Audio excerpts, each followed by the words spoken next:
we're once again here with our partnership with Haiman+Hogue, and we're also here with Elizabeth Hart today from, as Sheila said, with the Tarrant County Probate Court. And so we're going to talk about behind the curtain how guardianship works, as Sheila already talked to you about. I'm going to go to the next slide. We're going to talk about CEUs real quick, and then we'll get rolling. For those of you that are, Sheila, do you want to do your part of the CEUs real quick? Just real quick. I told you what it's the categories that the CEUs are offered for. The only thing you need to do is turn in to me two things: an evaluation form and a sign-in sheet. Marty has both of them, but if you don't want to wait for him to send them to you, you can email me directly, Sheila@Haiman+Hogue.com. Then, and I don't know what happened to the screen now. Marty got disconnected. Okay. Anyway, it's Sheila, SHEILA @Haiman+Hogue.com. So either way, you can email me today and tell me to send you the two forms, the two documents. You fill them out, send them back to me, and then I send you your certificate. Just that simple. We're so thankful that you could join us today. And then my video is going to go off because you don't need to see me. I've already introduced our participants, and that is all I need to do until the end.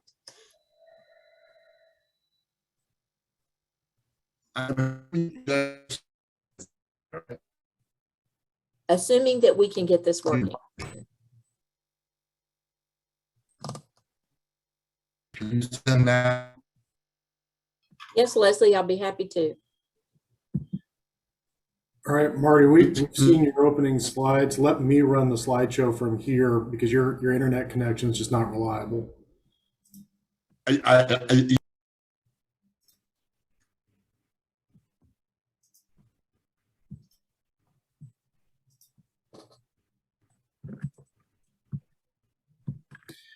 Marty, can you enable screen sharing?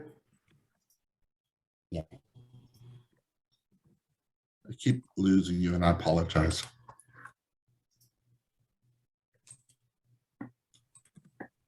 You're ready to go.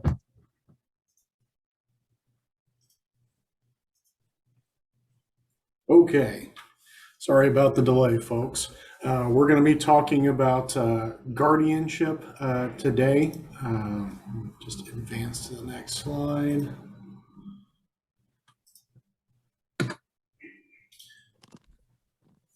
First, I want to open up with what is guardianship? Guardianship is a court-supervised administration which appoints a responsible person, otherwise known as a guardian, for a minor or an otherwise incapacitated person that we call the ward.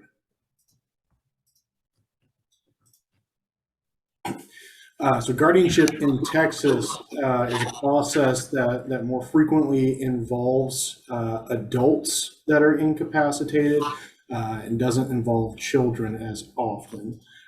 Pretty much the only time that you're going to see guardianship of children is when there's somebody that's under 18 that receives a settlement or an inheritance that has to be managed in a court-supervised situation.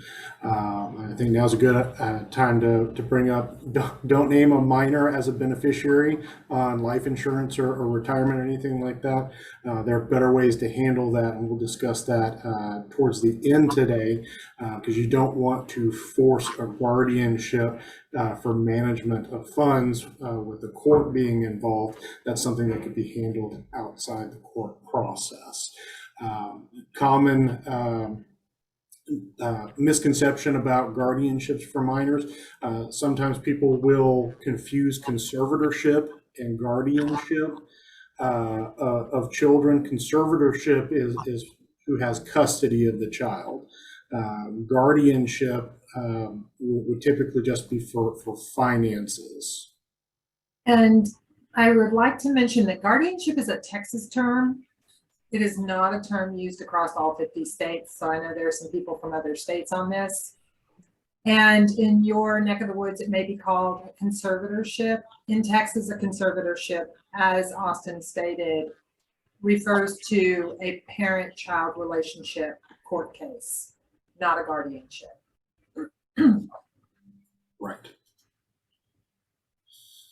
So let's go over some terms first. That way you can be more informed about the terminology that's being used in this process and certainly during this presentation.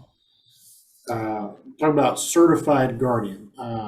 In Texas, in order to serve as a guardian for somebody, you have to be certified by the state to serve in that capacity. So there's a registration and a course that you would have to take, and it goes over a lot of the important details that a guardian needs to know, and says how they're supposed to act as guardian and what their duties are, what the responsibilities are, and what the rights are for the incapacitated person. Okay, let me just clarify.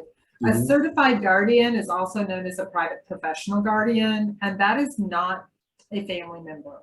So if you are not a family member and you are doing guardianship services, providing guardianship services either through a guardianship program or as a private professional guardian, and you're getting paid to do that, you need to be a certified guardian. Family members are not certified guardians. Family members do have to go through the JBCC registration, background check, and do an online training that lasts about 20 minutes, 40 minutes. But the certified guardian actually requires a test. And so that is typically our private professional guardians or our guardianship programs. And I'll comment from a lawyer's perspective when a professional guardian would be used. There are times when guardianship is necessary for a family member, but perhaps that family member refuses to have certain individuals in the family serve as their guardian. So a more neutral third party coming in can be a way to compromise and get the person help, but still cater to their wishes. It can also be used at the very onset of a case if say a child is wanting to take care of their elderly parent, but they don't want to come off as being adversarial, that they're trying to get their parents' money or control their parents' life. Sometimes they'll make the decision up front to use a professional guardian instead of a family member in that circumstance. Downside to using a professional guardian can be the expense involved. Because while a family member is technically allowed to have compensation, they're not going to be billing by the hour the same way that a professional would be.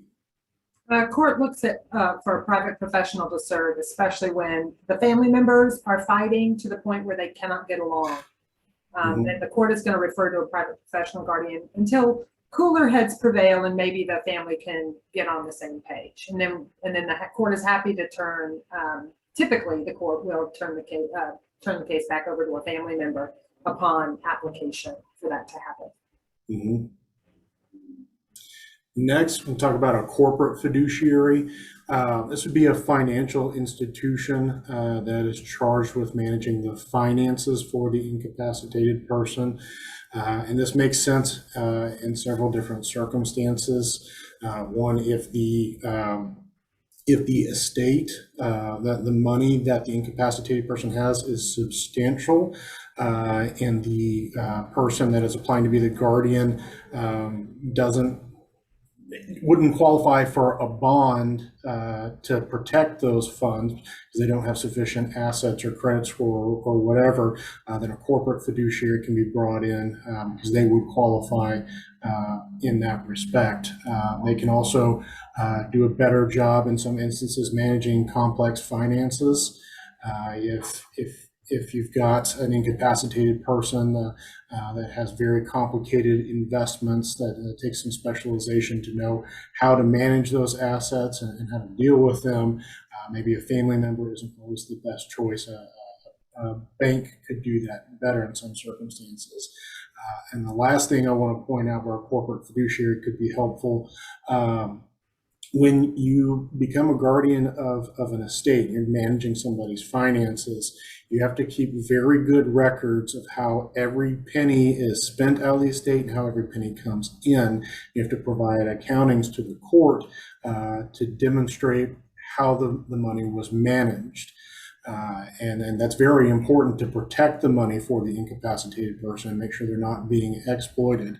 And in an instance where there's going to be a lot of transactions, in some instances, it makes sense to have a financial institution that has people that professionally prepare those kinds of accountings serve to manage the finances in the guardianship case.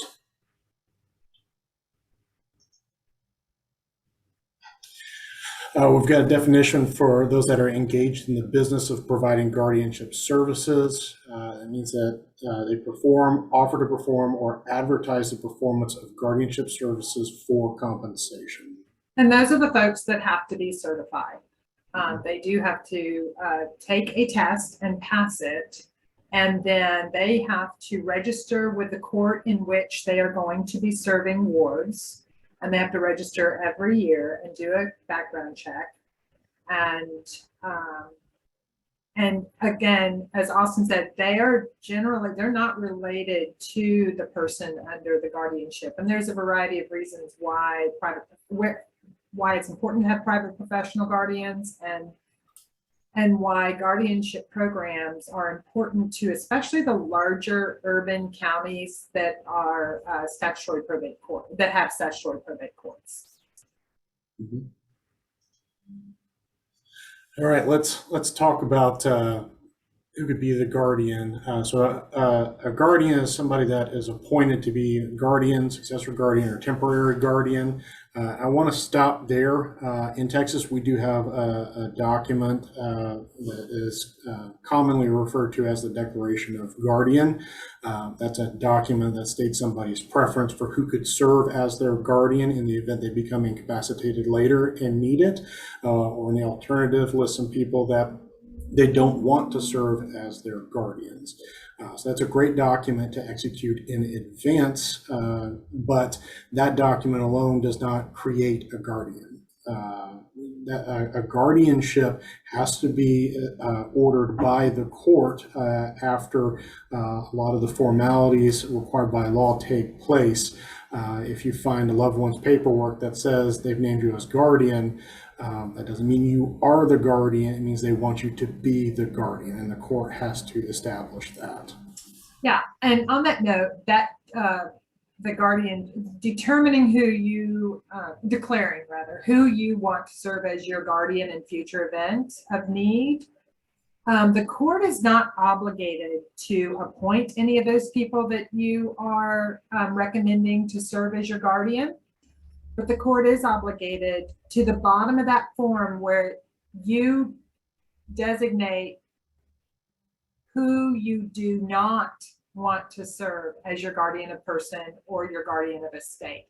So if you've got a brother that has never handled money well, you're going to put his name on that form. And the court is obligated not to consider him to be appointed as your guardian of estate. Same with a person. If you've got a family member that you have a deep grudge against and you are in very bad terms with, then that is a person you would put in that form, and then the court is obligated not to consider them as a guardian. Just because you put the names on the form doesn't mean they're going to be appointed, because there is that process of registering with the JBCC, doing the training, doing a background check, and then being qualified to serve as a guardian for someone. All right, let's talk about guardianship programs. The guardianship program is typically a business entity or municipality that has it's a nonprofit, and their program that assists in providing services to incapacitated people. They often employ professional guardians.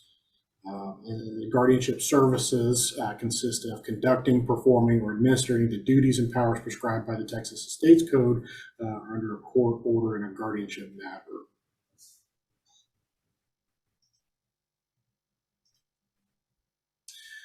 All right, so guardianship under Texas law is taking care of an incapacitated person. So let's take a look at what makes somebody incapacitated.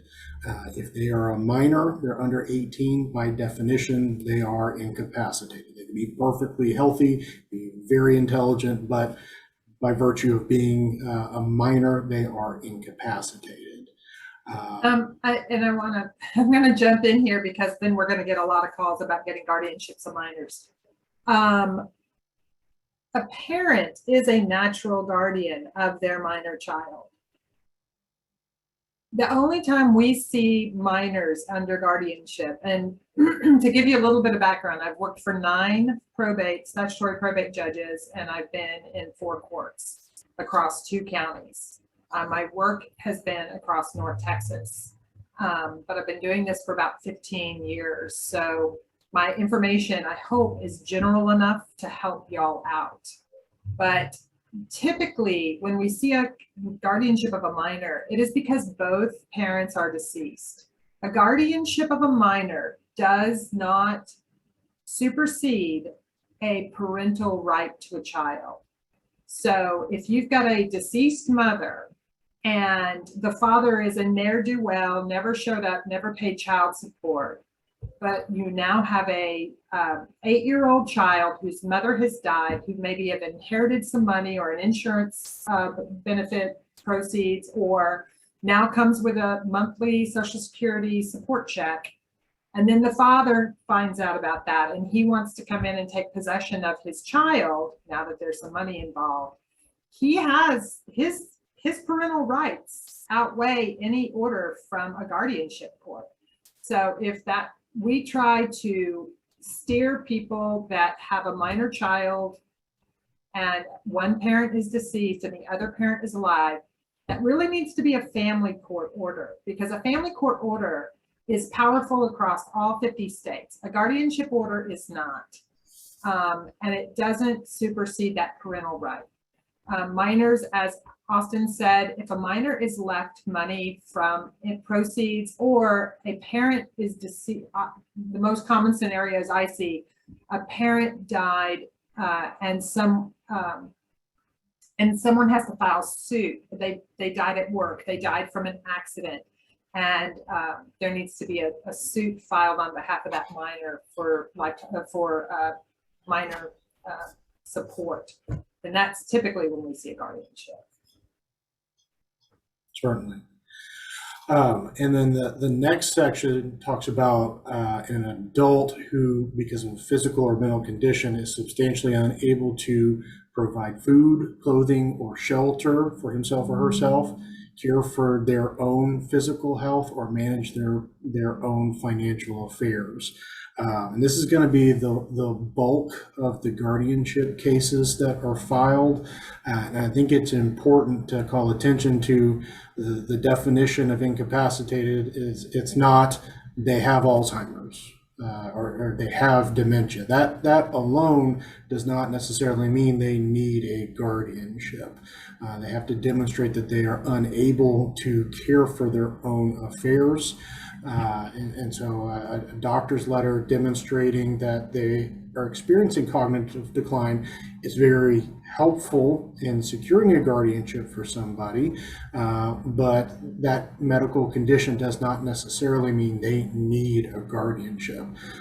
There are a lot of ways that, practically speaking, you can care for somebody that don't require court supervision or court-ordered guardianship. We're going to talk about those towards the end of our presentation. When you say the end, okay, hold on. We're talking about supports and services at the end? Yes. Okay, because that is, yes. And the other caveat to this is there are a lot of people that can't provide, substantially cannot provide food, clothing, and shelter. The court also has to have someone that's willing and able to serve as a guardian before they can consider taking someone's rights away in a guardianship and creating a guardianship. So there's two-sided, to keep that in mind. Just because the person meets that criteria of what the state's code says is an incapacitated person, doesn't mean that they're going to get a guardianship, because there has to be somebody to serve as the guardian, willing and able. All right, a ward under the Texas State's Code is the person for whom a guardian has been appointed. So once the guardianship is established, the incapacitated person is referred to as the ward.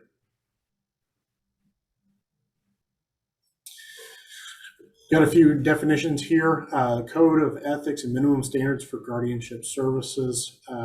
Texas law has requirements for how guardianship cases are supposed to be carried out and who would be eligible to serve as guardian. In the middle column is the private professional guardian, which we've referenced a couple of times already.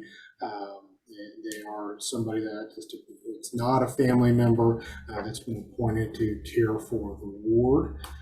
Do you have anything you'd like to add to that slide? Oh, that looks good. Okay. Code of Ethics and Minimum Standards, super important. It's a long document. It comes out of the, I believe it's the Supreme Court that signed off on those. So it's important, I think, for all guardians to understand their role and responsibilities. Certainly. Let's talk about the types of guardianship. So when I get a phone call from somebody that says that they need a guardianship or they need help taking care of somebody who's incapacitated, it's my job as an attorney to try and figure out are they really incapacitated, or is this person just trying to gain access to their funds? To what degree are they incapacitated? And if they are incapacitated, what is the least restrictive way that we can get help for that person? Because if you get a full guardianship with all powers, that's pretty powerful. That's more or less the nuclear option. That says that they are completely incapable of managing their finances, completely incapable of making decisions about their medical care. They can strip somebody of their right to vote, their right to drive, their right to make decisions about marriage. There are a lot of protected rights that would be stripped from somebody under a full guardianship. So in this process, we have to try and figure out what is the least restrictive way we can help somebody. And if that is guardianship, that's it. And we go for that. But like if I get a call and somebody is needing to make medical decisions, but they've already been appointed as the representative payee on their Social Security for that person, so they already have access to the funding, the finances for the person, but they just need help with making medical decisions for the person because they're unable to do that themselves. That's where we would file a guardian of the person. That would be a court-ordered guardianship authorizing the guardian to, among other things, make medical decisions for the ward and decide where they live and how they're cared for. If we need to get management authority over finances, that's a guardian of the estate. And so that could come up if they're not able to manage their own finances. I had one recently. It's kind of a tragic story. The kids found out that mom had transferred $50,000 to somebody online. She got scammed. And so the bank flagged that and said, well, hold on, that's phishing. They called them. And so the kids said, okay, well, bank, can you reverse a transaction? So, well, you don't have authority to do that. You're not listed on the account. You don't have power of attorney, and you're not legal guardian for her. And so they tried to go to the police. And unfortunately, the police weren't able to do much. So they tried to work with their mother to try and convince her to stop making these transactions. But she's incapacitated, and so she wasn't thinking rationally, and she continued to send money. And so the kids called me and said, well, what do we do? Well, unfortunately, we're probably going to have to file for a guardianship to take control of the finances so that you have authority to use that money to care for her. And it would also prevent her from controlling the money herself and sending it to the scammer. And unfortunately, by the time we did get the guardianship put in place, she had already transferred out $800,000 to an online scammer. So terribly tragic scenario, but we were able to get a guardianship over her estate in order to make sure what remaining assets she had, she wasn't able to continue transferring to this scammer. So I'm going to jump ahead just a little bit on the tails of that story. When you see that kind of transaction taking place on someone, you know, on their bank account, that is considered an imminent danger to a person's estate. So it is not a typical application for guardian of person and estate. That is a temporary guardianship. And what typically we'll see is an attorney, a smart attorney will file that temporary guardianship. And we don't call it emergency, but the public thinks of it as emergency guardianship. That temporary guardianship folded into that application for permanent guardian of person and estate. The other thing I wanted to mention is sometimes we see the application for guardian of person and estate. And when I look at it, I say, where's the estate? They're getting Social Security benefits or they're getting SSI benefits. So the state does not recognize governmental benefits as an estate. There are some exceptions to that, like maybe if there's back pay. But generally speaking, if this person has a representative payee, there is no, and that's all the money they have is just governmental benefits, there is no necessity for a guardian of estate. Also, to any parents that are out there or persons that are trying to manage a loved one's life through a guardianship or maybe considering an application for guardianship, it is extraordinarily important for you to read the application, not just trust your attorney and sign on the dotted line. It is important for you to read the application because a guardianship is supposed to be reflective of what that person's capabilities are. And sometimes I'm going over an application with family who had filed a guardianship, maybe on their adult child with an intellectual developmental disability. And I say, he's got a permit, he's got a driving permit, but your application is requesting that his right to drive be removed. Oh, we don't want his right to drive removed because we're hoping that he gets to drive himself to work. Okay, but it's in the application and now that's before the court. So make sure you read your application thoroughly before you sign it. Have that discussion with the attorney because once the guardianship is created, it's a lot more money and more difficult to reverse those things. Yeah, so as Elizabeth mentioned, emergency guardianship is a term that maybe the public would use. That's not an actual term under Texas law. Temporary guardianship is what actually is called. So a temporary guardianship is filed when there is an imminent danger to the person or property of the incapacitated person. So like in the story I was just telling, there's an imminent danger that the money was slipping away, and that's how I filed that case. And thankfully we were able to get in and get some of the money protected, even though some of it had already been transferred. A temporary guardianship is granted with less evidence than a full guardianship. A full guardianship, you have to have a doctor's evaluation to be used as evidence. In a temporary guardianship, essentially there's not enough time to secure that doctor's evaluation, and there is something imminent that's going to cause harm to the person or their money.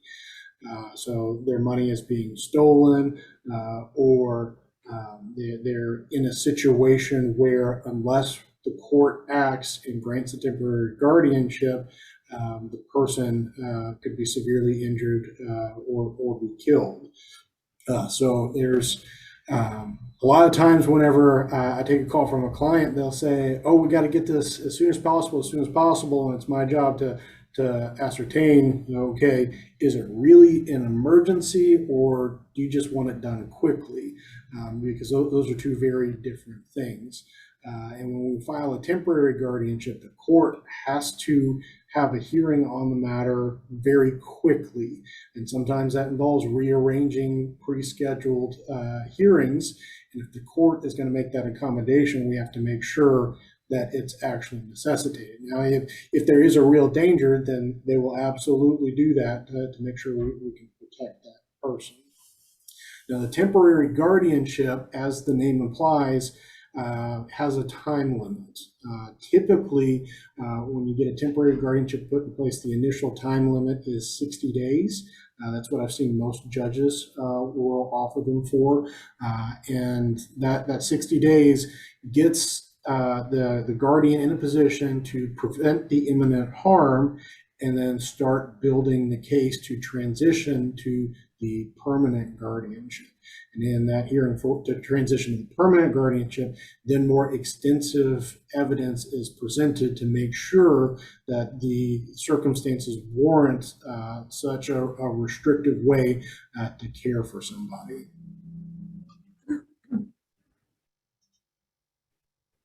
So permanent guardianship remains in effect until the court issues an order to terminate it. And there are a couple of ways that a court could issue that order. One would be if the guardian fails to file their annual report or their annual accounting with the court. The annual report, it falls on the guardian of the person side and talks about the well-being of the ward and make sure they're still doing okay. That has to be filed on an annual basis. So that the court has some touch with them to make sure that they're still doing okay. For guardian of estate, you have to file accountings with the court to demonstrate that the money is being used for the ward. It's not being used to buy everybody in the family a fancy steak dinner or new tires for the car. Like, the money is being used for the ward. And so if those requirements are not met, the court could revoke the guardian's authority. The guardian has their authority through what's called letters of guardianship. They're physical documents that demonstrate the person has authority to make decisions for the ward. And those are set on the document themselves. They're set to expire and they have to be reissued based on the annual requirements being fulfilled. And if the annual requirements are not fulfilled, the court would not reissue the letters, and then there's not a guardian authorized to serve. Okay, I'm going to jump in here on the annual report and the annual, especially the annual accounting, which I have nothing to do with. But I do know that sometimes when the case gets to court, whether it's a temporary or a permanent, if the applicant is seeking guardianship of estate, there's a bond that has to be secured before those letters are issued. The judge in all guardianships is required, no matter what kind of county, whatever, no matter what the court, whether it's a probate court or a county court at law or some other smaller court jurisdiction for guardianships across Texas, there has to be a bond. The estates code requires it. So making sure that if you're going to apply for guardian of estate, that you can actually qualify for the bond is really important. I had a case of a temporary, very similar to Austin's story, where the money was just flying out of the account. And the attorney brought the case into court. The temporary guardian got appointed. Attorney never discussed getting their client bonded. 25 days went by before that temporary guardian got bonded. that's 25 more days of money going out of the account. So that's a problem. Wow. The other issue is the letters of guardianship are really only the surface of the story. Any of you that are providers that work with families who that tell you that they're the guardian, they show you that letter of guardianship, that is only the cover story. The order has to be attached to that letter, because the order is what the judge has allowed them to have authority in what areas. And like I said earlier, the guardianship is a spectrum. It should reflect the abilities of the person under the guardianship. It shouldn't be taking away rights of the person when they can execute some rights. I like to think of a guardianship as a legal document that helps a person execute and defend and exercise their rights. So if that person has difficulty exercising or defending their rights, that's the area we want the guardianship to cover. Access to services, access to medical records, being able to make medical decisions. If that's where the person has difficulty and can't make those decisions on their own, then that's what we want the guardianship to look like. So as a provider, if y'all are being told that the person, the family member you're working with is the court-appointed guardian, ask for the letters of guardianship and ask for that copy of the order, because the order is going to delineate what they can and cannot do. As Austin said, the letter of guardianship has an expiration date, and it's written in legalese. So it will say, and Austin's laughing because he knows, because I bet you've had every single client go, what is this? Well, how long is it good for? Yes. The appointment of the letter is good from the date of qualification for the next 16 months. But the annual report is due at the anniversary of the court hearing. And so every time you get the letters, it'll always have that 16 months.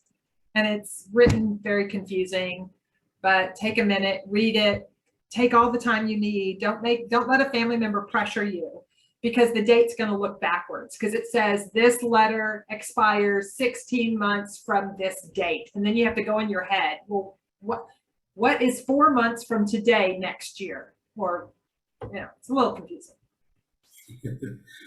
Absolutely. So Elizabeth, you got started on a couple of these next points. When you have a guardianship hearing, and that concludes, and the judge says that they're going to sign an order appointing the guardian, that does not mean that the guardian can then go straight from the courthouse and start carrying out their duties. They have to qualify to serve as the guardian. So they have to take an oath that's filed with the court that they'll carry out the duties that they've been given. They have to give a bond guaranteeing their performance. And that the bond is there to protect the value of the estate. So if we do have a guardian that unfortunately breaches their duty and misappropriates funds or messes up, then the bond can reimburse the estate, so the incapacitated person is still cared for. We have to get that bond put in place before the guardian could have access to the funds. And it's something that I make a point of on the very first conversation with a client. Okay, there's going to be a bond that you're going to have to pay for in order to serve in this capacity, and you may not even qualify for the bond. Do you have sufficient assets? Are your finances in good enough shape that a bonding company would issue the bond for you? Because for getting a guardianship for somebody that has $5 million in investments, and then the person that's seeking the guardianship Living out of his car. Yeah, living out of his car, that's not going to work. They can certainly be the one to initiate the proceedings, but they're not going to be able to serve as the guardian because there's just not enough there to reimburse the estate if they had to. And a bonding company's not going to issue the bond because they can't go after the person that got the bond. And that's where the court will refer to a private professional guardian or an attorney to serve in the capacity of a guardian of estate. Now, keep in mind, we're talking about estates where there's real money, assets, financial documents.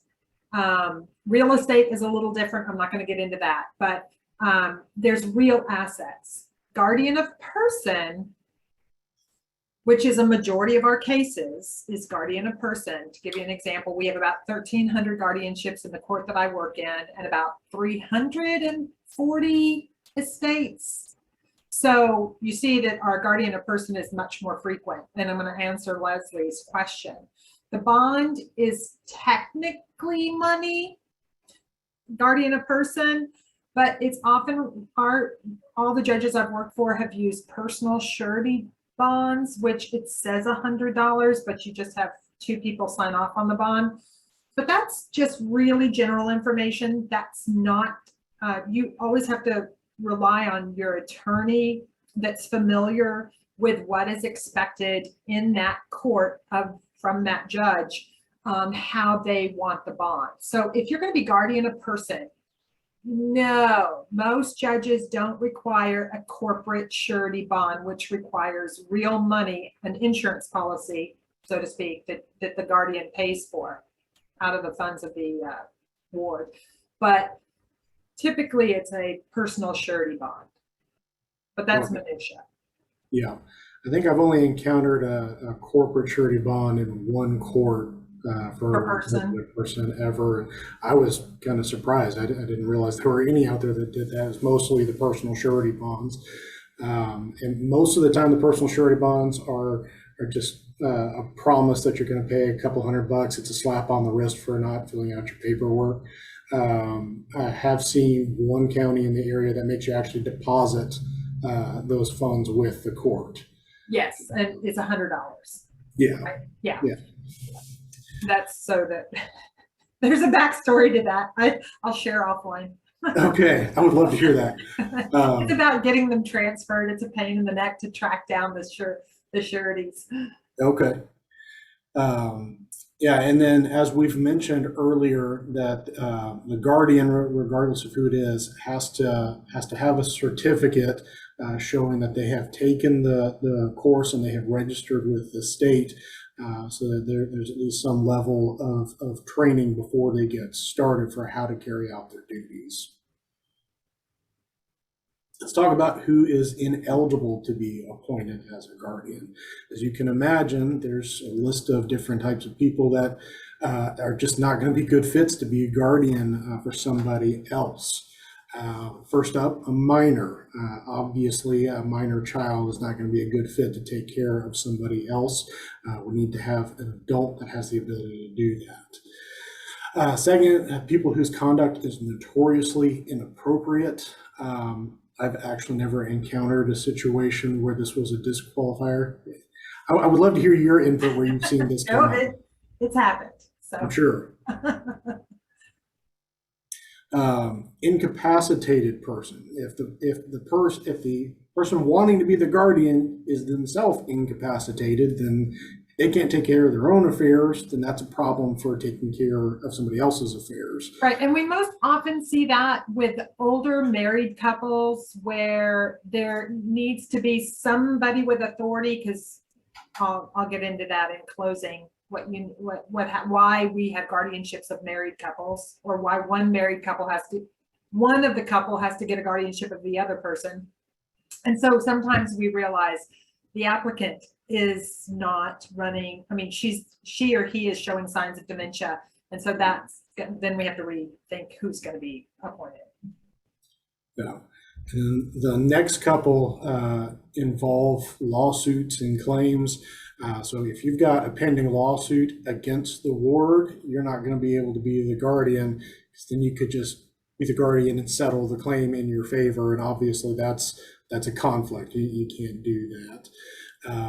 You can't be somebody that owes a debt to the ward that can be paid before the appointment, because again, you could become the guardian and cancel out the debt, and the court probably wouldn't like that very much. But there would be potential for abuse there. Yep. Let's see, a person who, because of inexperience, lack of education, or other good reason, is incapable of properly and prudently managing and controlling the ward or ward's estate. So while 18 years old is technically old enough, an 18-year-old is not going to have the knowledge of how to manage finances to the same degree that an older, more mature adult would have, who has experience in doing that. And then a person, institution, or a corporation found unsuitable by a court. In my experience, it's kind of a catch-all for anything else the court may consider in their discretion, that they don't think that guardian is capable of carrying out the guardianship job. And then the last one I have is a person who is disqualified in a declaration made by the ward prior to incapacity. Towards the beginning of what we were talking about today, I mentioned that you could sign a document that says, if I become incapacitated, I want this person to serve as my guardian. If not them, then the next person. And then the flip side of that, you have the ability to say, I do not want this person to be my guardian. So if you've already caught them taking money from you in the past and they're a family member, you may want to go ahead and say, no, I don't want them involved from your personal experience. And as Elizabeth mentioned, the court has to defer to the disqualification language that's in that type of document. So if your name is listed there, you can't be the guardian for that person.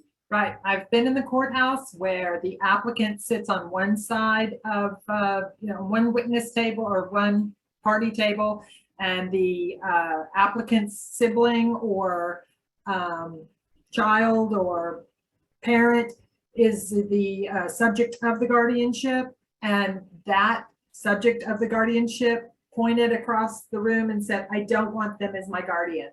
And then the judge says, okay, so who's next? And that applicant did not get appointed. So that's how seriously some courts will take that consideration from the ward. Now let's talk about some of the pros and cons of guardianship. So benefit, guardianship can protect the vulnerable. So the story I mentioned where the money was bleeding out of the estate, the guardianship was able to put protection in place to stop the money flowing out. The downside is it's the most restrictive action that we can possibly take to provide that assistance. Had there been some pre-planning done with power of attorney documents, supported decision-making agreements, there's a lot of different options that we'll get into in a moment that could have probably better helped this lady, that we didn't have to go to guardianship, but because they didn't exist and there was an imminent harm, we had to get guardianship. It helps the ward with their personal and financial affairs, but the ward loses numerous rights. As I mentioned earlier, it can frequently involve, well, certainly the right to make decisions about healthcare and managing their finances. But if they want to give a gift to a family member, like a Christmas present, that's not really an option that I've seen in a guardianship. I've seen courts take issue with that because if the person's incapacitated, how do they have the ability to say, I want that gift to be made? Right. My experience with judges is they typically will look at the history and the pattern of of the ward's behavior prior to the guardianship, whether they're going to approve that or not. Pro, it gives the ward an advocate, somebody that can speak up for them because they're not able to do so themselves. But it may take family out of the decision-making process. That's always such a shocker. Yeah. That's such a shocker. Yeah, that's a sword that cuts both ways. Yes. On the one hand, other family members may feel alienated by not being involved in the decision-making process anymore. On the other side, guardianship can be a helpful tool to stop a bad family member from influencing how a ward is being cared for, or having access to their money. Guardianship gives protection to the ward through court supervision. And on the flip side, it could limit family members' access to the ward in certain circumstances. Again, that cuts both ways. And I will say another con is that the applicants don't often consider is the burden is entirely on the guardian. Entirely. So it is entirely the guardian's responsibility to provide food, clothing, shelter, and continuity of care for that person under guardianship. And that is, I'm just going to go ahead and say this now, and it'll probably generate some questions. That's one of the reasons why statutory probate staff steers away from recommending guardianships of people with mental illness who are physically fit and able to do what they want, like walk out of the house, go get on a bus, get on a plane, go rob a bank, go hold up whatever. That's why the court is very hesitant to do those things, because it's the guardian that's responsible for making sure that person has food, clothing, shelter, which means the guardian has to know where they are every night. And if you've got someone that's completely able-bodied but has mental illness, that is not a good fit for guardianship. A guardianship needs to be a cooperation between the guardian and the person under the guardianship. If it's not a cooperation, it's not going to be a good guardianship. And also, mental illness, guardianship is really permanent in so many of our cases. Like I said, I've been doing this 15 years. I've been involved with almost 5,000 guardianships, and I have probably been involved with maybe 40 restorations or modifications of guardianships. That's how permanent this is.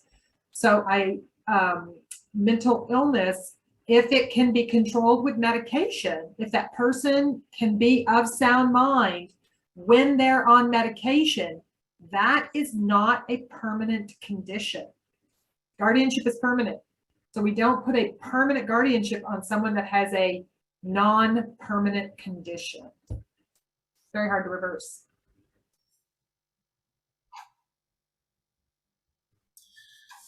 So pros for guardianship, it requires that a licensed medical professional file what's called a CME, that stands for Certified Medical Examination. That report needs to be filed with the court stating the medical reasons for determination of the incapacity. And I have seen some terrible ones.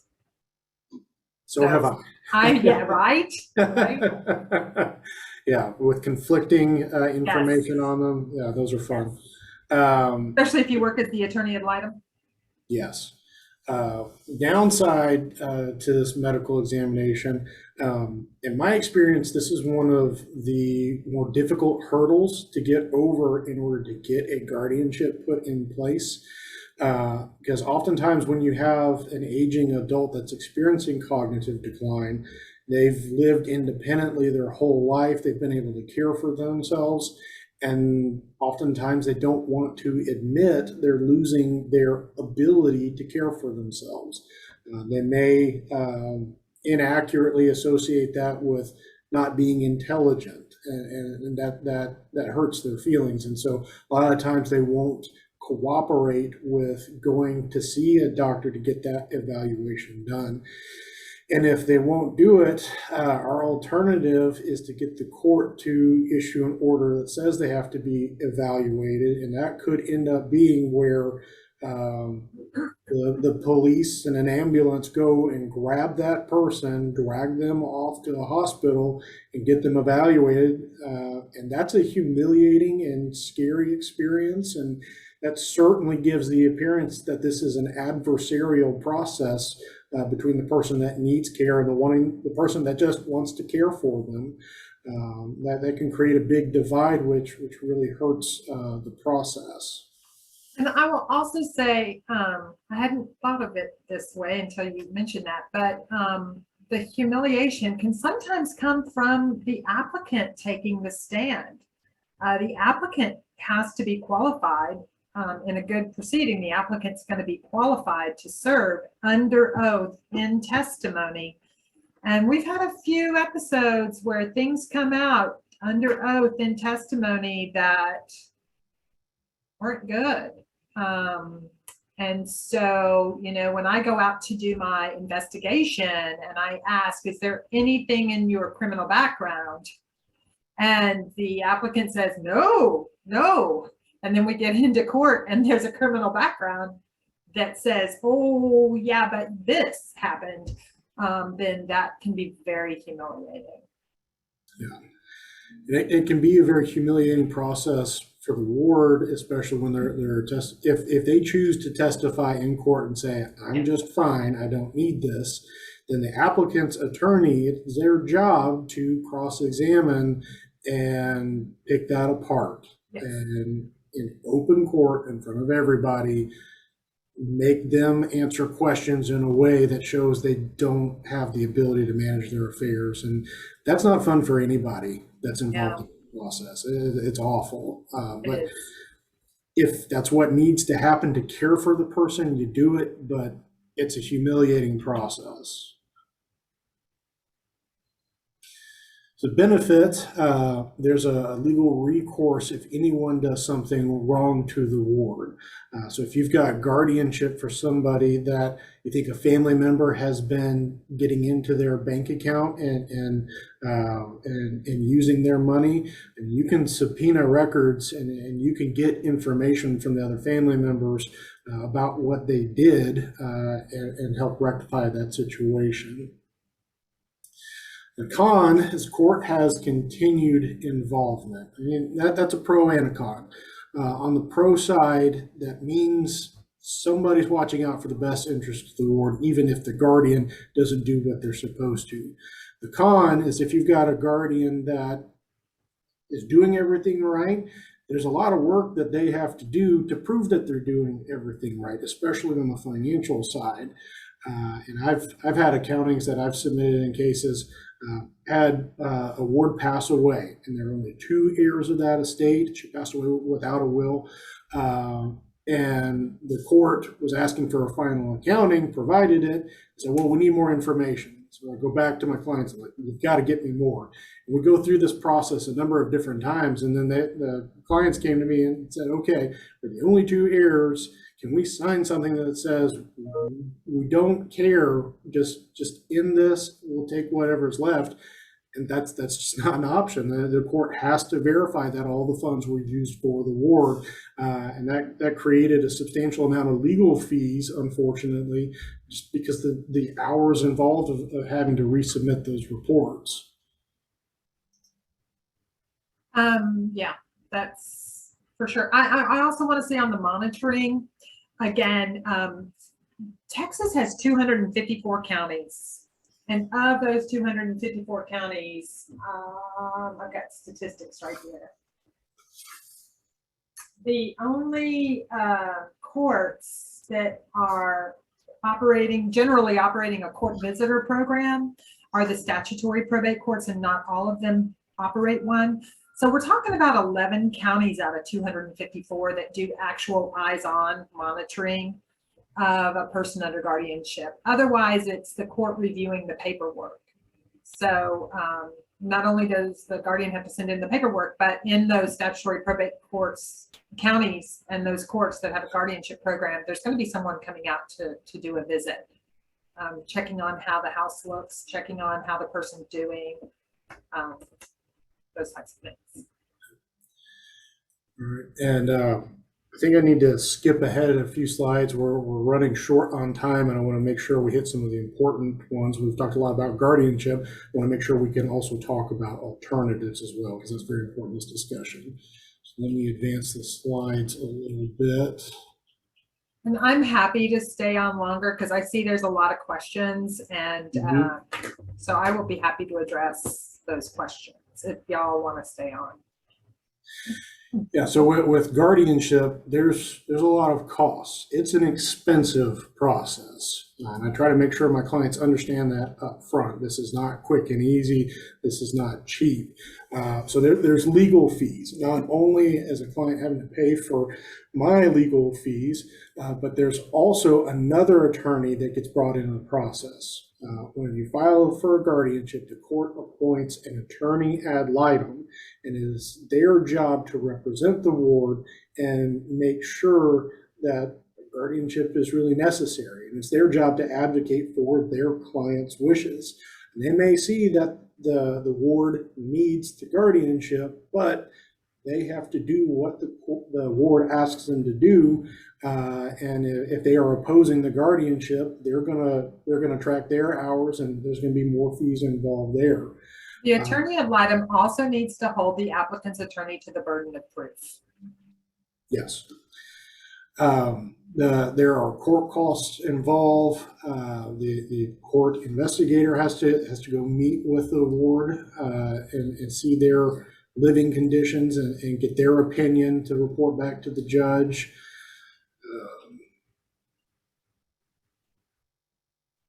There are medical assessment fees. We got to get that doctor's evaluation done, and they don't work for free, so you have to pay for that. There could be appraisal fees for assets of the estate. There are costs of notifying the family members. When you file a guardianship, Texas law requires that you send out notices to people who would otherwise be considered to be guardian, typically family members, that the case is pending and that they have an opportunity to step up and say, well, actually, I'm a better choice. Yeah, you don't get to not notify a family member because they're a bad person. That's not how that works. They have to be notified. Right. And there's a host of administrative fees that come along with the process. When I talk about alternatives to guardianship, because when presented with a situation where somebody needs help, needs somebody else to step in and take care of them, if we can use an alternative to guardianship, that's definitely the better way to go, so that it reduces cost, reduces humiliation of all the parties, and it doesn't overload the court with guardianship cases, because we can't file a guardianship for everybody that's a little bit forgetful in each county, because they just don't have the capacity to handle that. On that note, there are 50,000 guardianships approximately in the state of Texas. Tarrant County alone has 100,000 people that qualify for IDD services. Now, that doesn't even include the Gray Tsunami. That's an impossible number for guardianships. If you think your property taxes are big now, they would be twice what they are to be able to support a court system that did guardianships on those types of numbers. Our court right now, about 1,300 guardianships. We have one of two. I'm in one of two probate courts here in Tarrant County. So it is my job and my duty under this statute to look for alternatives to the guardianship when I'm appointed as an assistant court investigator. And it is also my duty and obligation to look to see what supports and services are being provided and can meet that and are meeting that person's need for food, clothing, shelter, and continuity of care. And the code talks about oh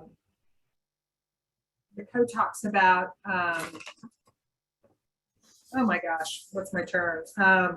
Capacity, sufficient capacity with supports and services. So that's why we also look at if everything's working and there's no issues and their rights are not being trampled on, they're getting food, clothing, shelter, continuity of care, then that may not be a case that needs a guardianship, even if they can't speak for themselves.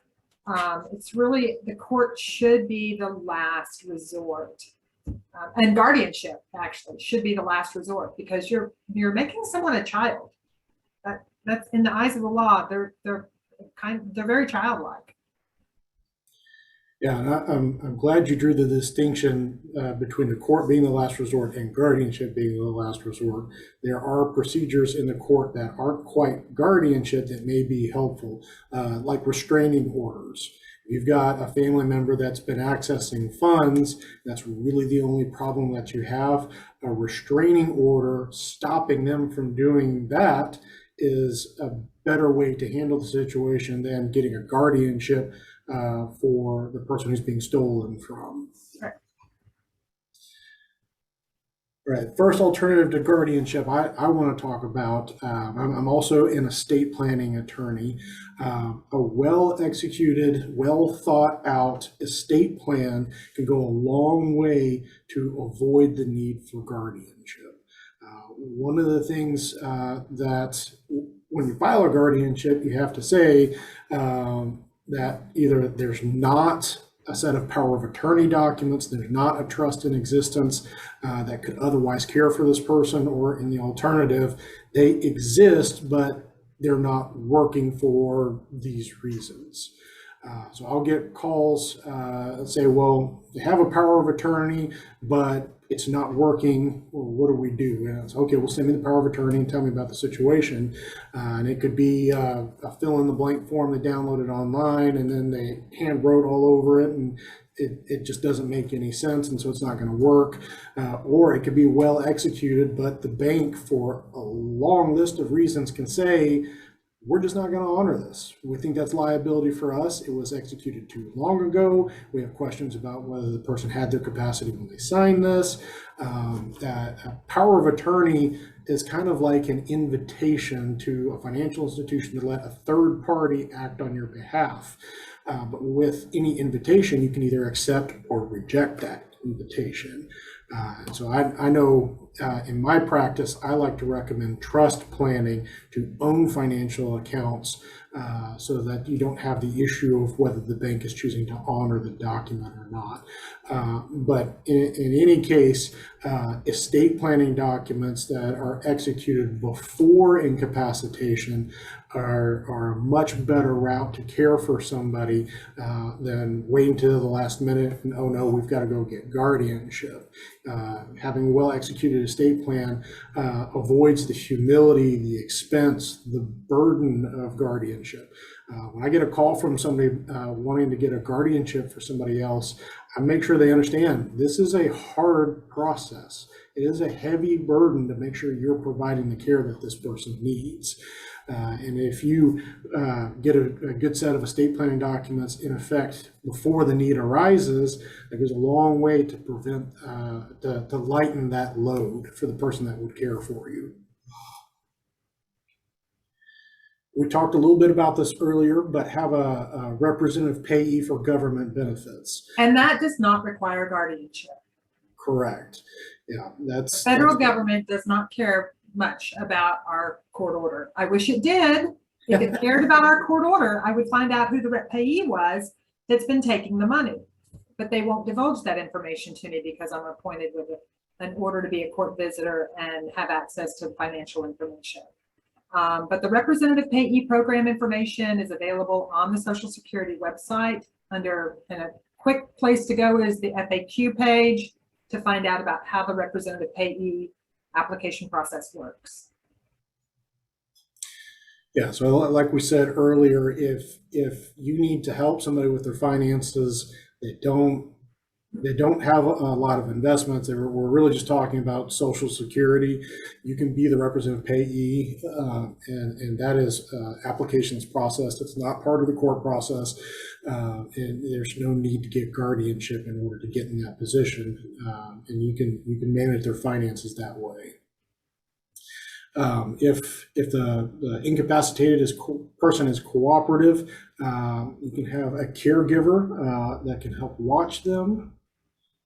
On that caregiver note, a good geriatric care manager is worth their price. Have seen those folks be able to avoid guardianships with a good third-party geriatric care manager.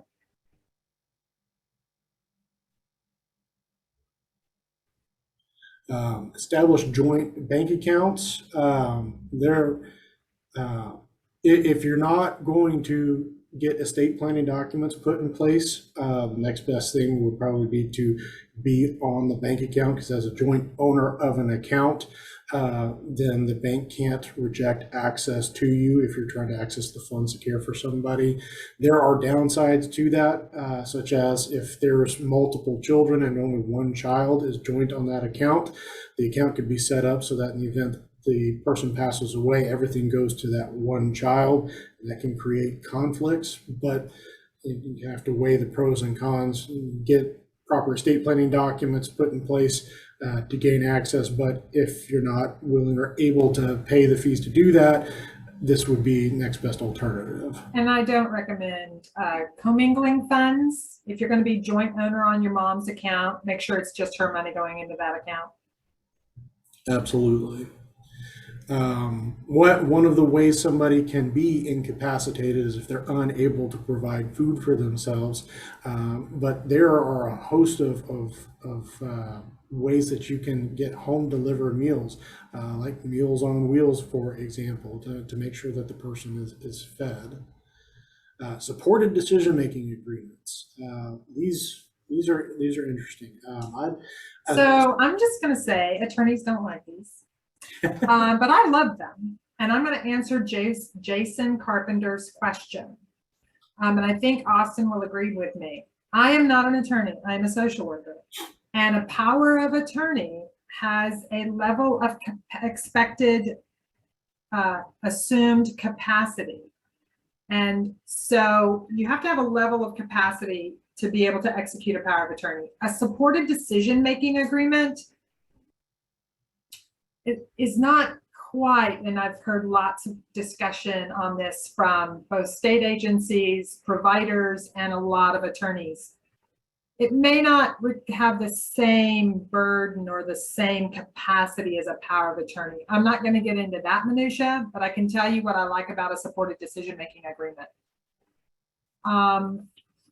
This was a change in the law in 2015. It started in 2015 and really was fortified in 2017. And that was the legislation deciding that we had removed too many voices of persons that have disabilities.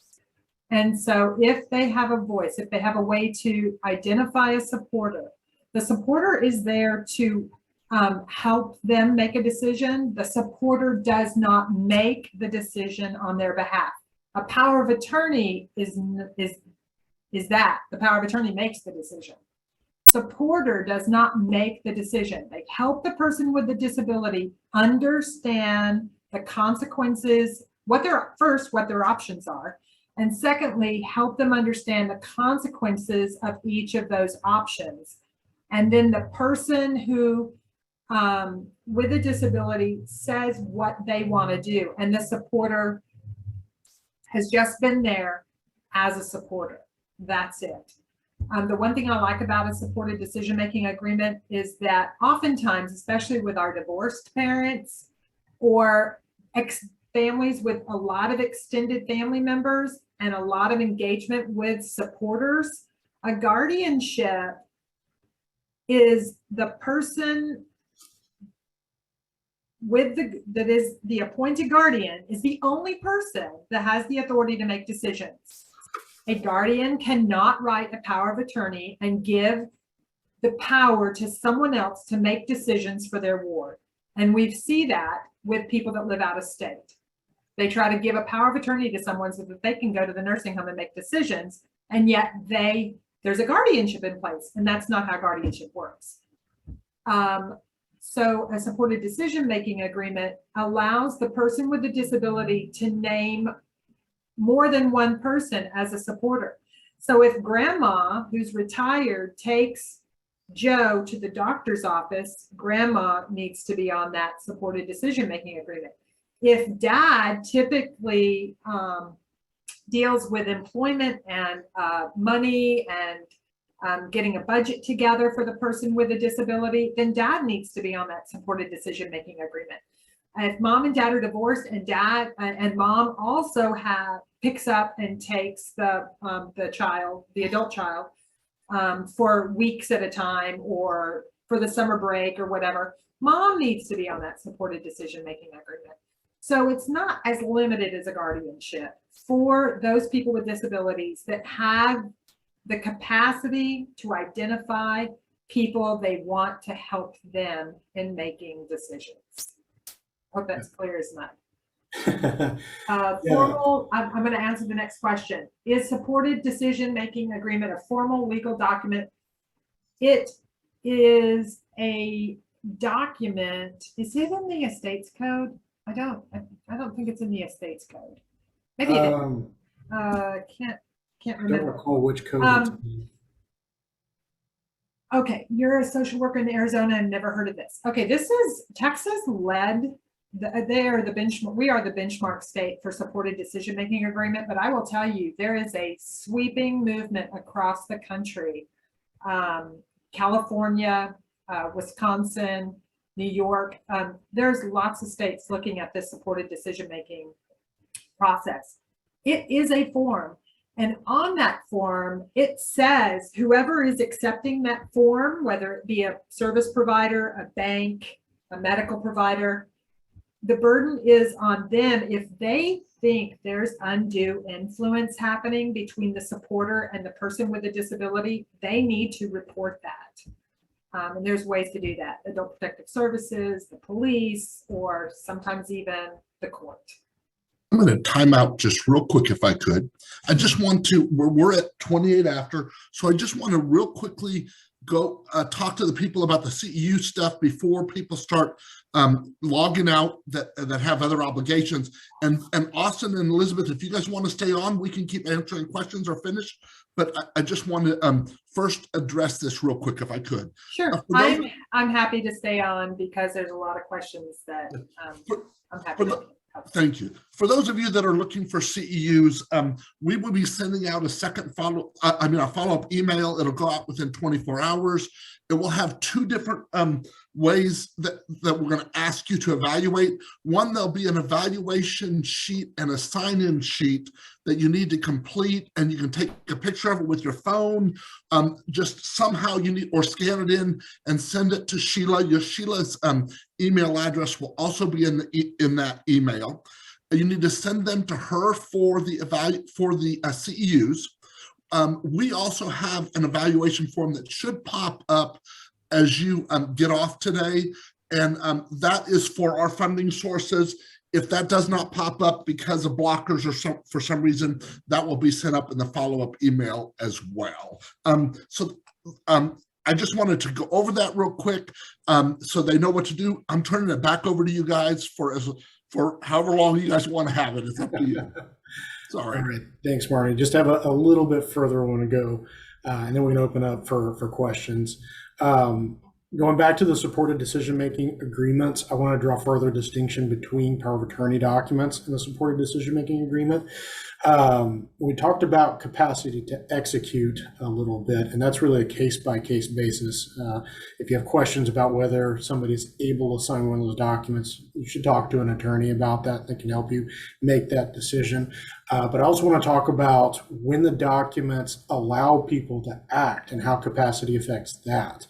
With a financial power of attorney, you can set that up so that it's effective immediately or it's effective upon later incapacitation.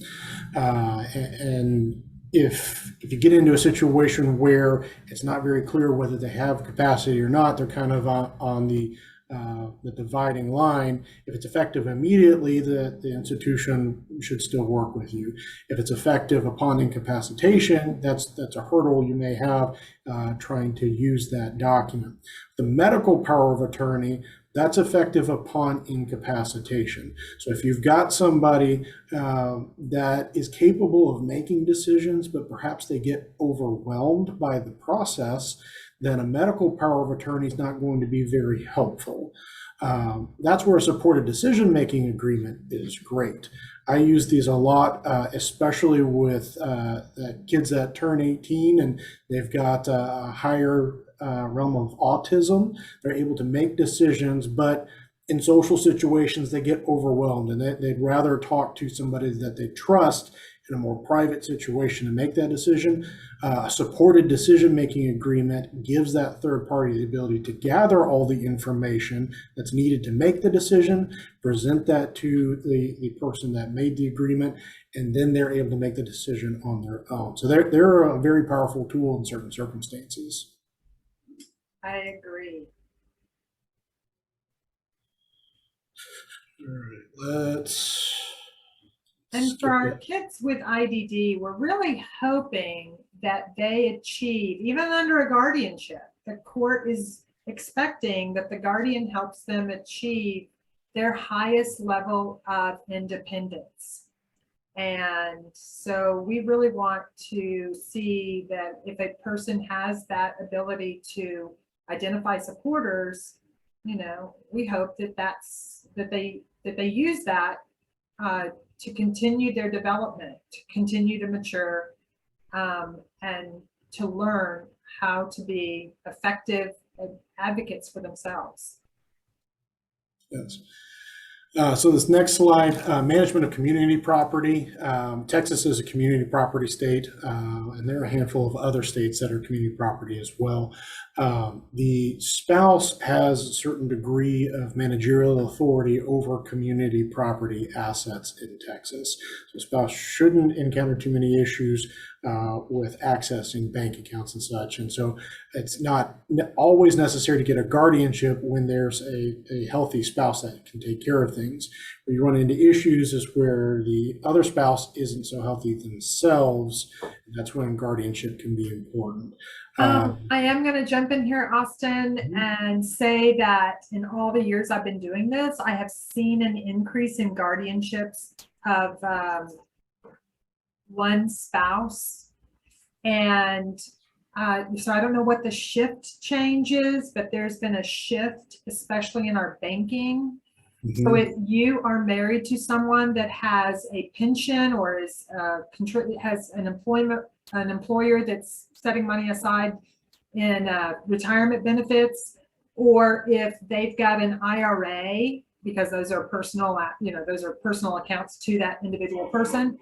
So I'm seeing this weird trend where we're doing more guardianships of a spouse because the other spouse can't access or talk to the retirement fund, or the employer if there's an accident, and then the spouse is trying to contact HR to find out how long benefits are going to last.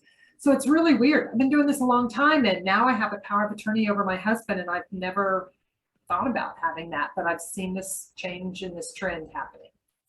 I've noticed that as well, and I am a younger attorney, so I haven't been around for that long, but I have seen in recent years there's been a shift, and I won't name the company, but I had a call recently where husband was injured at work, needed disability, and wife was not able to work with HR to get those disability payments made. Yep. Won't even talk to them. Right. And they were living paycheck to paycheck. And she calls me and says, I need to get access to that disability. And I'm telling her, well, the only way I know is if we were to file a guardianship. And then she needed the disability money to make the next rent payment. And then she'd be making a decision to pay me instead.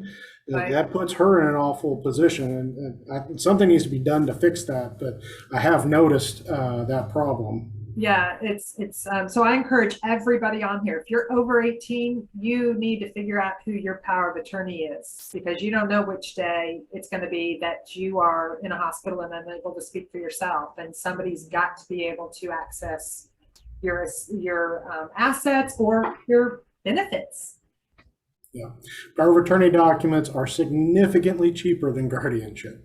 Yes, and they're so important that the state of Texas has them, that logo right there, the Texas Health and Human Services. If you Google Advanced Directives Texas and you look for the website, that's the hhs.gov, it's got the mental health directive, it's got the medical power of attorney, the durable power of attorney, and the directive to physicians on there. So the state of Texas says, please do this. Let's bring this to a close. We've hit on a lot of these already, but talk about why you want to avoid guardianship. Guardianship is helpful if it's necessary, but going through the process, it's expensive. It can be humiliating for the parties that are involved. It's definitely time consuming. It's a very public process. It's not private at all. It gets attorneys, courts, and the government all involved in the middle of your life, and you probably don't want that. It's better to get documents put in place to say who has the authority to care for you if it's needed later, than to wait until it's too late and then have to go through a guardianship process, because it is the most restrictive way for us to get somebody authorized to care for you. Right. And one thing that families, especially families with young adults with IDD, may not realize is when you make that application, you're asking a court to take away this person's civil rights that were granted to them at the age of 18, because at 18, it's assumed that person has capacity. So you've asked the court to take those rights away. One thing I always say when I'm presenting is statutory probate courts, the judges are the only judges in Texas that have a bond. And the judge is personally responsible for these cases. And when those rights get removed from the person, they are landing on the court's bench. And then in turn, the court will appoint the parent. So it's not exactly a continuation of parenthood. That parent has to report to the court.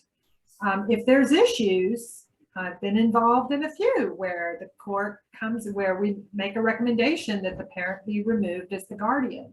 So when I hear parents say, well, I just need to continue being their parent, I want to say, be careful what you ask for. That's a double-edged sword.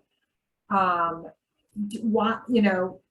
you have I have to look, does this person have their best interest at heart? Or is this person are there recommendations being made by medical or education staff that the parent doesn't agree with? And they just want to do their own thing?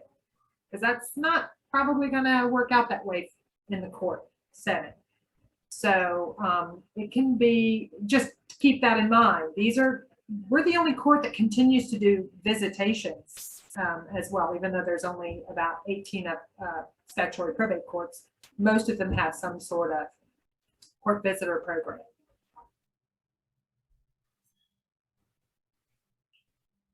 All right. We've got some different resources that can be very helpful. If you think somebody needs a guardianship, or is experiencing cognitive decline, we've got some great resources that'll be in the slides that I think have either been sent out to everybody or in the chat. I would add to that, the ARC of Texas has got really great information on a special needs trust. They operate a master pooled special needs trust. They've got a great information on the ABLE accounts for folks with IDD. And also they have great information on a supported decision-making agreement, including, I think there's a video of how it works for one family. Texas Disability Rights, or excuse me, I said that wrong. Disability Rights of Texas also has some great information on supported decision-making and guardianship in general. HHSC also has, I believe, I don't know, I haven't been to their website recently, but they used to have a really good white paper on guardianship and what it means. So I am going to try to share my screen if I could, Austin. I think we're at the end, but I have the contact information on there on a slide for you. I don't know if it's going to let me do it or not. I'm sorry.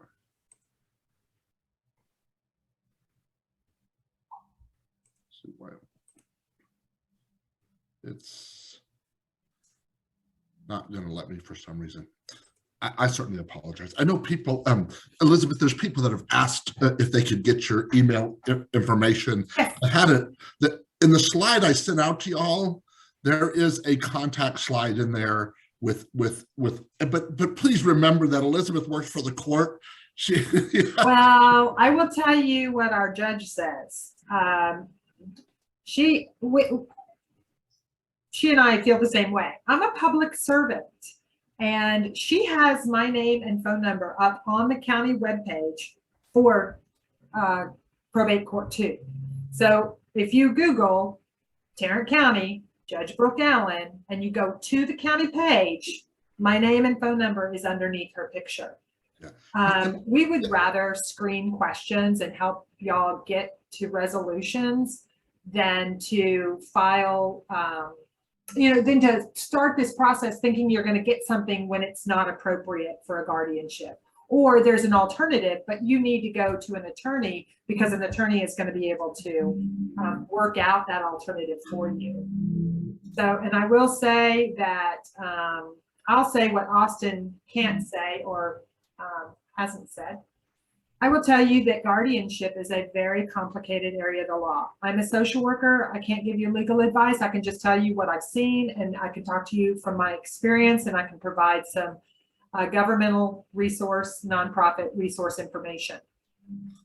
However, I've been doing this a long time, and what I know is if you start the guardianship process, it is not any attorney with a shingle that can move forward in the probate court system and get a guardianship. It is a very specialized area of the law. And so it is very important to choose an attorney that knows what they're doing. Because let me tell you, from where I sit, I can look at an application and know whether this person, how many cases this attorney has filed or been in a court for. And sometimes that means lost time. So we cannot give out any recommendations for attorneys, but there is a list of attorneys on the court website because it's state law. Every probate court has to have a list of attorneys who are willing to serve as attorney ad litem's and guardian ad litem's. And those are people that are certified, attorneys that are certified and have registered in that county to serve as attorney ad litem's and guardian ad litem's. So, when people call me and I'm like, well, there's a wheel, there's attorney's name on those wheels. So they know what the halls of this courthouse look like. And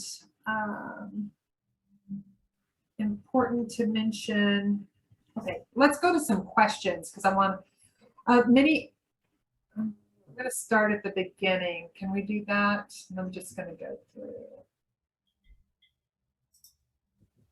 Check and see what questions we have. Are you able to see those, Austin? Yeah, I see the Q&A and then I also see the chat. So I think Jason Carpenter's first question was answered.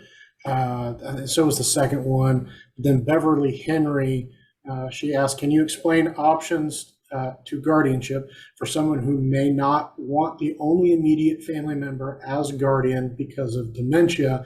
They've been manipulated by the other immediate family member who could not be guardian but is considered poor or has very little income and is on Medicaid. So the Texas Estates Code does have essentially a list of priority for who could serve as guardian, but if the people at the top of that list are not suitable for the list of reasons we discussed earlier, other people can apply to be guardian. You don't have to be a spouse or the child of somebody. You could be a more distant relative and be the guardian for somebody. And if there's a situation where there's just not a family member that can serve because they're disqualified for some reason, but they'd like to get the process started and facilitate the guardianship happening, you can have a professional guardian serve in that capacity, and you would just hire the attorney to get the process started. Someone asked about a slide way back to review a slide. Just so you know, I put in the chat once again, the link to the presenter slides that you can download in PDF, that link will also go out in a follow-up email to you. I'm going to go ahead and put my office number in the chat.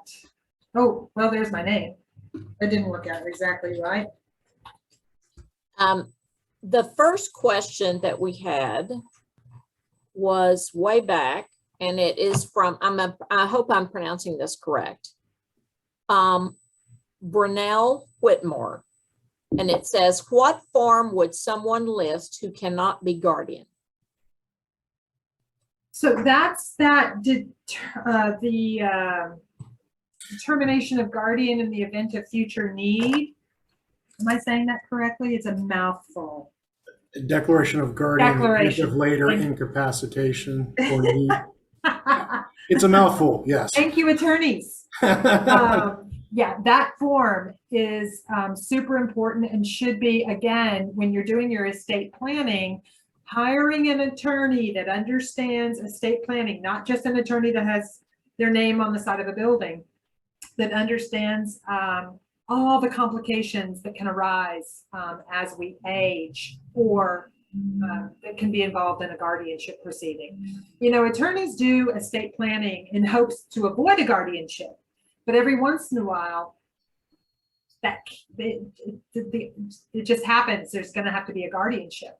So the more of those documents that can be prepared ahead of time, the way more helpful it can be for me as court staff to look and see.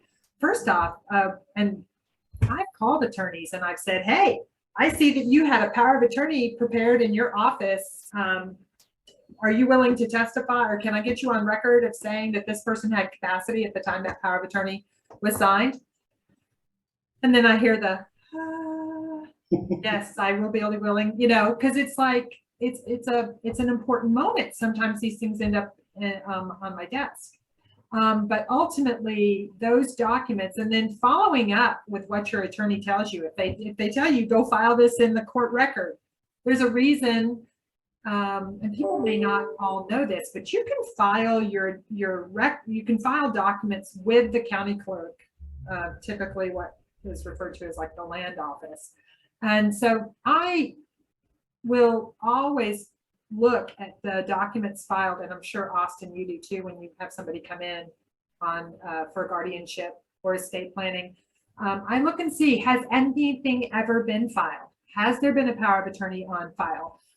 Has there been a transfer of deed to a property? Is there a declaration of guardian in future event of need? And so I'm looking for the voice of this person that can no longer speak to me. I'm hoping that they recorded their voice somewhere in documents. Was there a will filed? Who did they name in the will? Who was close to them? Who's close to them now? Absolutely. And I think it's, you kind of touched on this.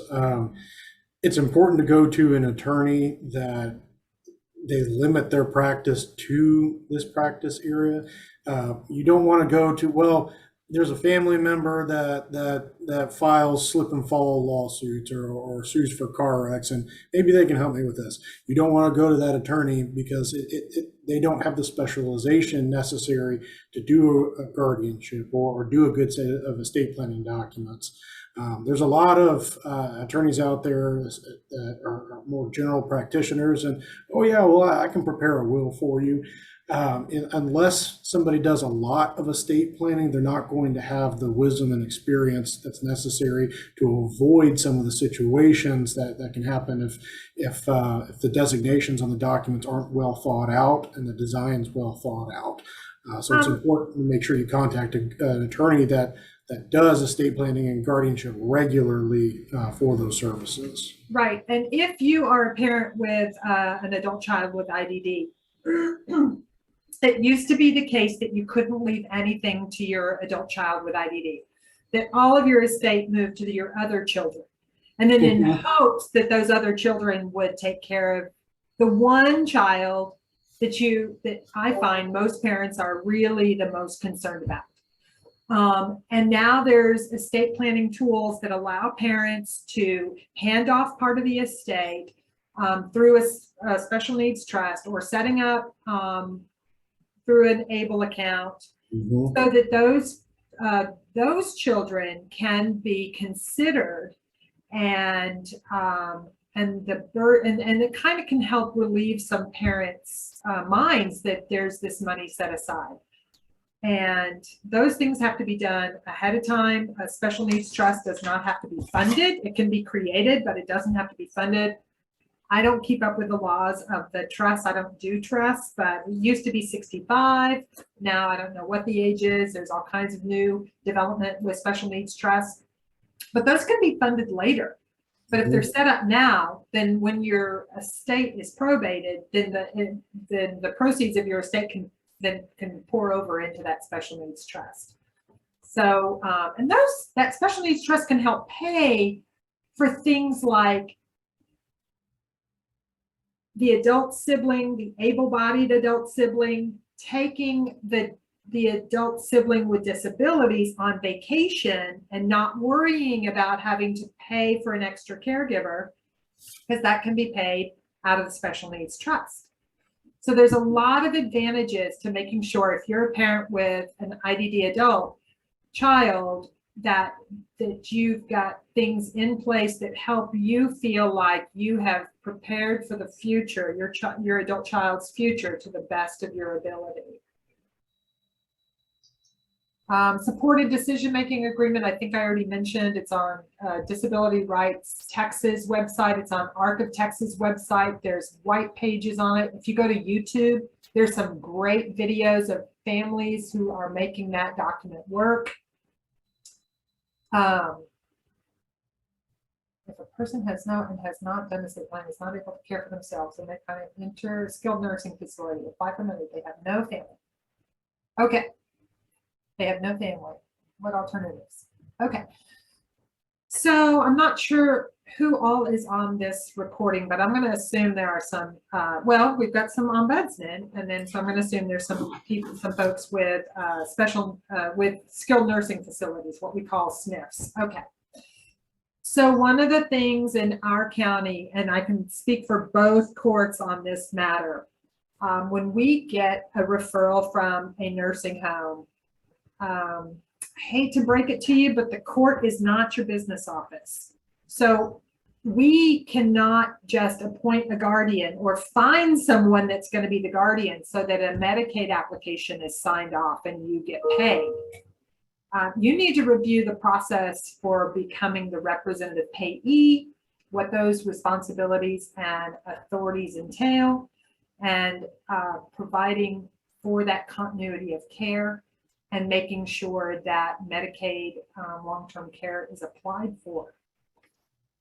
That can be a process, but I know it's a real frustration for nursing home staff to send in paperwork to the court, and they're waiting for the court to take an action on someone that they're trying to get Medicaid for.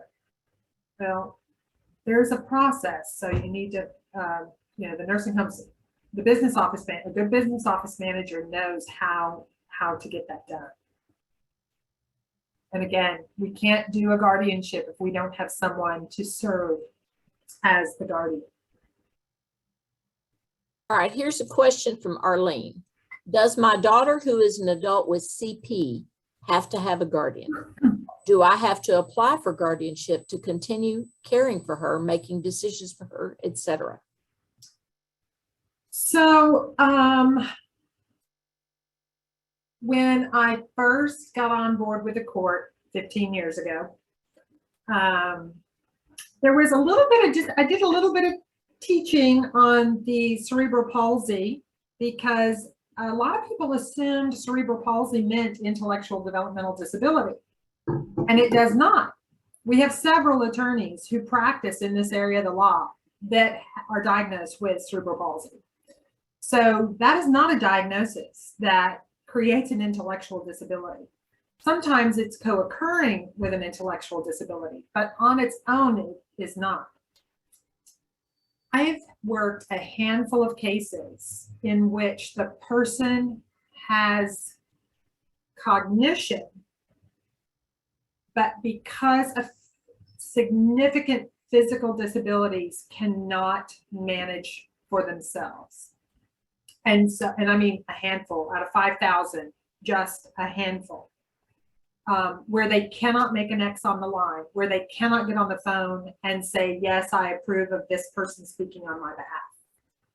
So it is possible, but as a general rule, there needs to be an intellectual developmental disability that says they don't have capacity, or the physical disability needs to be such that they cannot exercise rights and are being denied services or access to medical care. And that's kind of my opinion. Okay, what happens if an incapacitated adult had a guardian, but the ward lives longer than the guardian and there is no known family? Okay. How can a new guardian be appointed without access or permission to proceed for that person? So on occasion, we go out to do a court visit and we find out that the guardian has died. No one has notified the court, but that's okay because the adult sibling started signing everything at the group home. But that's not how that works. So you don't become a successor just because you are the person that signed the guardian of person report for the next year. That's not how that works. So maybe you are the person we're going to look at to serve as the successor. But again, remember what I said. The guardianship is taking someone's rights away from that person and putting it on the bench of the court. So the court always has say as to who's going to serve. And so what we will do is most of the guardian of person reports, the annual reports, include some sort of emergency contact. And we look at that emergency contact as perhaps that's the person who the guardian anticipated. Again, we're also looking for that declaration of guardian in future event of need. Our court, if you become a guardian in our court, we do a separate training with you, and that is a document we hand to new guardians. And we say, fill this out, file it with the court. You're filing it as the court-appointed guardian to tell us who's going to succeed you. Court wants to know what is the long-term plan. So the successor is got to come through the court process. Either the private attorney can file the application for successor, or the court takes it upon itself through the court investigator, who is an attorney in our court, to file that application for successor. And we just want to make sure that that part of the legal process is correct. And we've had a lot of successors since the beginning of COVID. It's been crazy. Okay, what can be done if after checking the date on the letter of guardianship, we determine a guardian's authority has expired, but they are still trying to access the ward's money? Is an APS report the only course of action, or should the court be contacted as well? So lots of moving parts on that question. One, is it government issued? Is it just government money? So if it's just a Social Security check, if it's only an SSI check, if it's a VA check, it's likely that the court has no authority over those funds. Those are related to the representative payee, the representative payee appointment that's made by Social Security Administration. If it's an estate and the letters have expired, most of the statutory probate courts, you can go on the website under the probate clerk's link and look up a guardianship. I get phone calls, my coworkers get phone calls. We get a couple phone calls a week from different people across the county just asking, hey, is this person under a guardianship? Are these letters still effective? And I also want to tell the folks that are on the medical side of providing care that y'all can talk to us. There's this thing about HIPAA, but if they're under a guardianship, you are to be talking to the court if you suspect that the guardian is not making decisions that are in the ward's best interest. If you see the guardian has not been visiting like they are supposed to. If you are questioning whether those letters are expired or still effective, give the court a call. There's also one thing that didn't get mentioned today and that happened in 2015. The Texas legislature declared that even under a guardianship, a ward has rights. And they put those rights into a 24-tenant document called the Bill of Rights, the Ward's Bill of Rights. The guardian is, by law, supposed to read that document to the ward each year.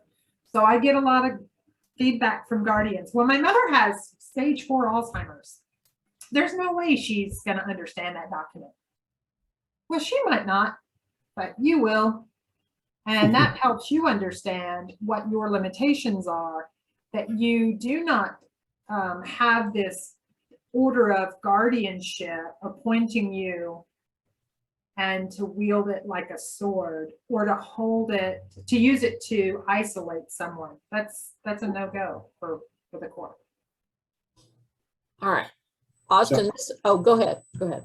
I unfortunately have to run. I wish I could stay and field all these questions. It's a very interesting topic. I know. But unfortunately, I have other appointments that I have to take. So I have to run.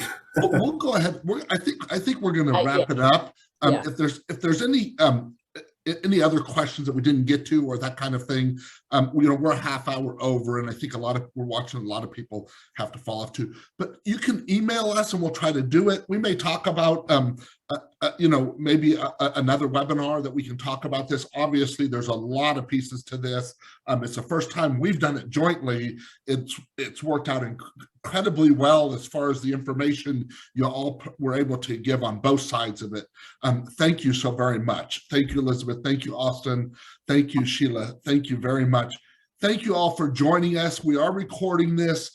There will be the recording available to you. I will send it out to everyone that has registered for this event, but it will be a week or so. In fact, it'll probably be more like 10 days. I'm traveling. When I get back, I'll upload it and get it out to everybody. But thank you all very much. It was an incredible, incredible webinar. Thank you so much. You all have a wonderful day. Me. Take care.